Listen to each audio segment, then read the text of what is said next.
Magandang araw po sa ating lahat para po sa ating Bible knowledge of the day.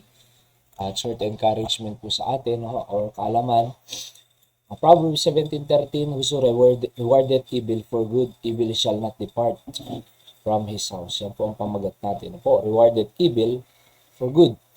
Yung rewarded po dyan, shab sa Hebrew word. Po, nang ibig sabihin ay to turn back or feed. You are feeding evil. To turn back. So, kumbaga, pinofocus mo doon sa evil na yon for good, sabi ng Bible. Ginagawa mong good yung evil. Kumbaga, yung mali, nagiging ginagawang tama. Sa bahay. By tolerating their mistake, their sins, sa mga anak po natin or sa ating pamilya, ay nananatili. Sabi ng Bible, evil shall not depart. Yung depart po dyan ay take away or cease or remove. That evil, if you don't correct or correct that evil in your home, it will not depart. Kasi nandun lang yun eh. Alright? From his house. Of course, family, home, household po yan. Okay? Pag hindi tinanggal yung evil sa bahay, that evil will not depart or remove from that house or take away from that house. Diba? Kumbaga, halimbawa, may dumi dyan na nagtae yung aso.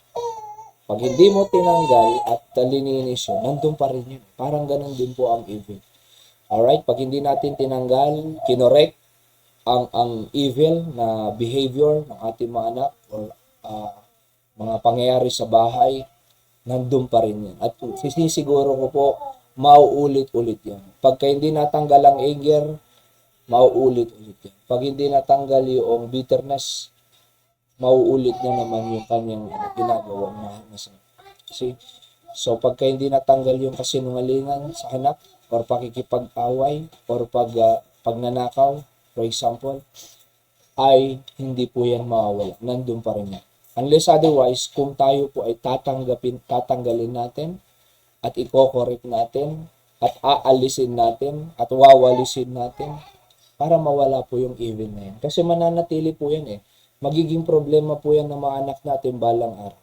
Pag hindi natanggal na i-correct ang kanilang maling behavior, yung sasagot-sagot sila, at sila ay sinisigawan yung magulang, and nagtatampo sa magulang, tamad. Pag hindi tinanggal yan, nandyan pa rin po yan. Alright? Kalalakihan po nila yan, gagawin din po nila yan pagka sila ay nagpamilya. Sa ating pong principles of the day, embracing evil in your family will endanger their lives. Pag in-embrace po natin yan, may endanger po sila. Number 2, tolerating bad behavior will never make you truly glad. Hindi ka masasayahan eh. Alright? Pag tinotolerate mo sila, nakikipag nag-aaway, yung mga magkakapatid, hindi ka magiging masaya dyan eh. Kaya huwag mong i-tolerate, i-correct po natin. Kaya number 3, failing to correct wrongdoing will compromise your family. Okay? So yan po ang ating Bible knowledge of the day. God bless you.